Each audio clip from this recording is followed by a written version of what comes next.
જૈવિક ખેતી ચેનલમાં આપનું સ્વાગત છે। હું છું વિનોદ ધોરિયા। મિત્રો, આજે આપણે ઓર્ગેનિક ખેતીમાં ઉત્પાદન ઘટે કે વધે એ ટોપિક વિશે વાત કરવાની છે।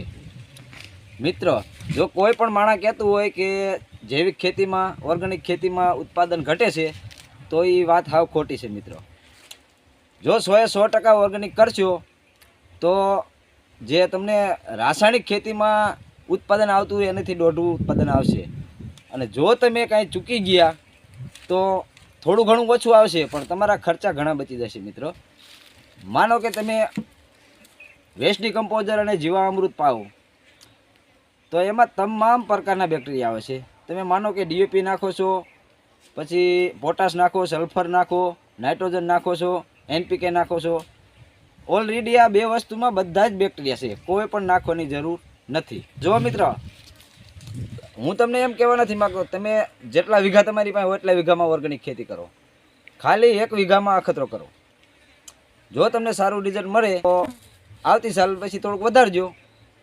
બાકી જો કંઈ કહેતું હોય કે ઓર્ગેનિક ખેતીમાં ઉત્પાદન ઘટે છે તો એ હાવ ખોટી વાત છે। ઓર્ગેનિક ખેતી 100% કરો એટલે ઉત્પાદન દોઢું આવે છે। અને મિત્રો, તમામ પ્રકારની દવા હાવ મફત બને છે। ખર્ચો હું એમ નથી કહેતો કે હાવ 0 બજેટ ખેતી છે, ખર્ચો આવે છે પણ કેટલો ખર્ચો આવે છે કે જ્યાં તમે લાખ રૂપિયાનો ખર્ચો કરો છો ત્યાં ફક્ત 15,000 રૂપિયા જોઈશે। શેના જોઈશે કે ગોળ, ચણાનો લોટ આ બધું વેચાતું લેવું પડે છે એટલા માટે।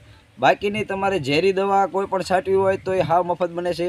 10 પ્રાણી અક છે, અજમાસ્ત્ર છે, આમાં બધામાં થોડા ઘણા અજમાસ્ત્રમાં એમાં પૈસા લાગે છે પણ કેવા લાગે છે કે હાવ નવી જેવો ખર્ચો લાગે છે। તમે એગ્રોમાંથી દવા લઈ લઈને થાકી જશો। બાકી ઓર્ગેનિક ખેતી કરો મિત્ર। અને ખેડૂતને કોઈ એમ કહેતું હોય કે અમે રાસાયણિક ખેતીથી સારું ઉત્પાદન લઈએ છીએ, કોઈને સારું ઉત્પાદન આવતું નથી। મિત્ર, ખેડૂત શું ભૂલ કરે છે કે જ્યારથી વાવેતર કરે અને છોડ ઉગીને હમો નમો થાય એટલે શું કરે છે, છોડને વધારવા માટે, ગ્રો કરાવવા માટે નાઇટ્રોજન ને સલ્ફર ને ડીઓપી ને આ બધું નાખે છે। પછી છોડ છે એ ગ્રો તો પૂરી રીતે કરી જ લે છે પણ એન્ડમાં શું બને છે કે જ્યાં સુધી એ લોકો ખર્ચો કરીને છોડ ગ્રો થાય છે અને જ્યારે એની ફ્લાવરિંગ અવસ્થા આવવાનો ટાઈમ થાય છે ત્યાં ખેડૂત થાકી જાય છે। એની પાસે બધા ખેડૂત એવા નથી હોતા પણ 80% ખેડૂત એવા છે કે પછી થાકી જાય છે ને પછી ફ્લાવરિંગ અવસ્થા એ જે ફ્લાવરિંગની કોઈ દવાઈ છાંટવાની હોય કે જે નીચે ખાતર નાખવાનું નાખી શકતા નથી।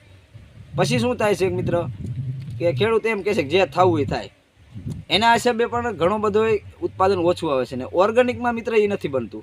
100% ઓર્ગેનિક કરશો અને કદાચ ફ્લાવરિંગ અવસ્થામાં તમે દવા ન પણ છાંટી શકો તો ઓર્ગેનિકમાં એટલી તાકાત છે, એમાં એટલા બેક્ટેરિયા છે કે તમે માનો કે ફ્લાવરિંગ અવસ્થા આવી ગઈ અને તમે દવા ન છાંટો કે નીચે કાંઈ ન પાવ તોય પણ એ ફ્લાવરિંગ સારું થાય છે।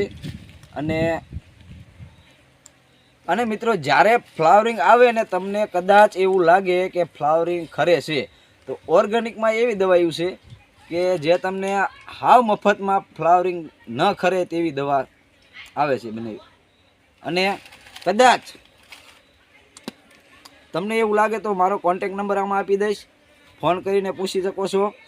અને બધી જ દવા જે ફ્લાવરિંગ ન ખરે, ફ્લાવરિંગ મોટું કરવા માટેની, ફળ મોટું કરવા માટેની બધી જ દવા હું બનાવવાનો તમને વિડીયો આપીશ। જો આ વિડીયોમાં તમને કહીશ ને તો વિડીયો બહુ લાંબો થઈ જશે, માટે એક પછી એક બધા વિડીયો આવતા રહેશે। અને ઓર્ગેનિક ખેતી કરો। અને મિત્ર, હું ઓર્ગેનિક ખેતી કરું છું લીંબુના બગીચામાં, 10 મહિનાથી ખેતી કરું છું મિત્ર। કે જે 8 વર્ષથી બગીચામાં છું હું, લીંબુના બગીચામાં 8 વર્ષથી જે ઉત્પાદન નથી આવ્યું એવું વણ ઉત્પાદન આવશે એવું મને જણાય છે, એવું ફ્લાવરિંગ છે। અને હું એક જ નહીં મિત્ર, આ સામે મારા બાજુમાં જે ઊભા તે મારા બનેવી સાહેબ છે, દેરાડાના છે, અને તે પણ 20 વીઘામાં ખેતી કરે છે ઓર્ગેનિક, અને હું પણ કરું છું। અને મિત્ર, તમે જોઈ શકો છો જો આ ફરતી આપણી દવા બનાવેલી છે, બતાવી દે બધાને। અને ધનજીવામૃત આ બાજુ બનાવેલું છે એ બતાવી દીજે। हमने डीएपी बनाવ્યું છે ધનજીવામૃત અને ડીએપી હાથે બનાવ્યું છે અને ડીએપી પણ હાથે બને છે મિત્ર, हमने બતાવી। અને યુરિયા પણ હાથે બને છે મિત્રો। પણ બધા જો આ વિડીયોમાં તમને સોલ્યુશન કહેવા રહીશ ને તો વિડીયો લાંબો થઈ જશે મિત્રો। એટલે આવનારા વિડીયોમાં બધું તમને ટેપ બાય ટેપ સમજાવીશ મિત્રો। અને જો તમને મારો વિડીયો ગમ્યો હોય તો લાઈક કરો, સબસ્ક્રાઈબ કરો